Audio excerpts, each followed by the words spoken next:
Supreme court से आज एक और गैर मामूली फैसला सामने आया है। वजीर आजम तरक्याती फंड केस में चीफ जस्टिस ने फैसले में लिख दिया है कि जस्टिस काजी फाइज ईसा को वजीर आजम के खिलाफ केसेस नहीं सुनने चाहिए, क्योंकि उन्होंने वजीर आजम के खिलाफ केस किया हुआ है।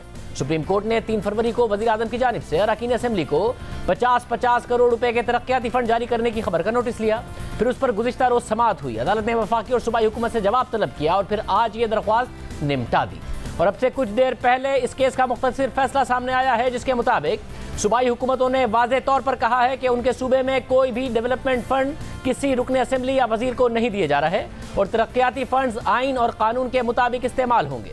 चीफ जस्टिस गुलजार अहमद ने अपने फैसले में लिखा कि इस स्टेज पर जस्टिस काजी फाइज ईसा ने कुछ दस्तावेजात सामने रखी जो उनके मुताबिक उन्हें किसी नामालूम जराए ने व्हाट्सएप पर दी हैं। इन दस्तावेजात की कॉपी जस्टिस काजी फाइज ईसा ने बेंच के दूसरे जजेस को भी फराहम की। जस्टिस काजी फाइज ईसा का कहना था कि दस्तावेजात के असल होने से मुतालिक यकीन से कुछ नहीं कह सकते, जिस पर अटॉर्नी जनरल ने कहा कि जब दस्तावेजात के मुसद्दिका होने पर ही सवालिया निशान है तो उन्हें रिकॉर्ड पर नहीं लिया जा सकता।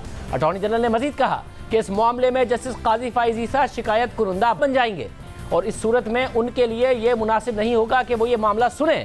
चीफ जस्टिस ने ऑब्जर्वेशंस दी कि इस सूरत हाल में जस्टिस काजी फाइज ईसा का इस मामले को सुनना मुनासिब नहीं होगा।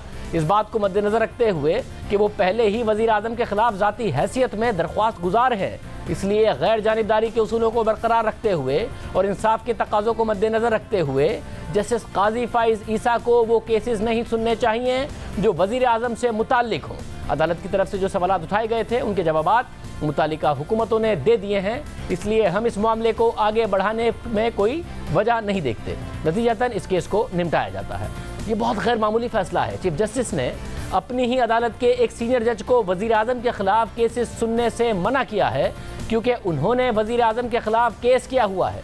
ये मामला 28 जनवरी को शुरू हुआ जब ये खबर शाया हुई कि वजीर आजम इमरान खान ने तमाम अरकान असेंबली को 50-50 करोड़ रुपए के फंड्स जारी करने का फैसला किया है। फिर 1 फरवरी को इस पर एडिटोरियल लिखा गया, टॉक शोज हुए, बयानात दिए गए। फिर 3 फरवरी को जस्टिस काजी फाइज ईसा ने एक केस की समाअत के दौरान इस खबर का नोटिस लिया और वफाकी और सूबाई हुकूमतों से अरकान असेंबली के तरक्याती फंड्स के हवाले से जवाब तलब किया। फिर ये मामला चीफ जस्टिस के पास गया।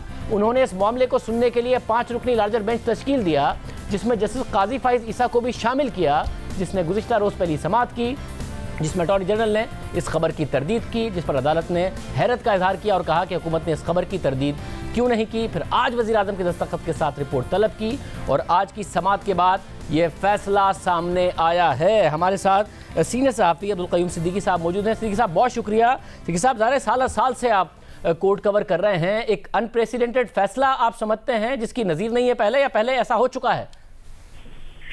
जी शाहजेब साहब, वैसे देखा जाए तो ये काफी एक अनप्रेसिडेंटेड किस्म का फैसला है कि जो कि चीफ जस्टिस ऑफ पाकिस्तान का ये आया है तहरीरी हुक्म।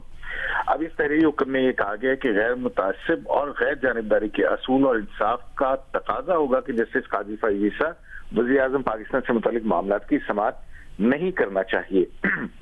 अब इस हवाले से मैं इसको अनप्रेसिडेंटेड क्यों कह रहा हूँ, उसकी वजह यह है कि आपको याद होगा कि एक मामला आया था जब इफ्तिखार मोहम्मद चौधरी साहब जो हैं वो चीफ जस्टिस थे और उनके बेटे असलान इफ्तिखार का केस हुआ था।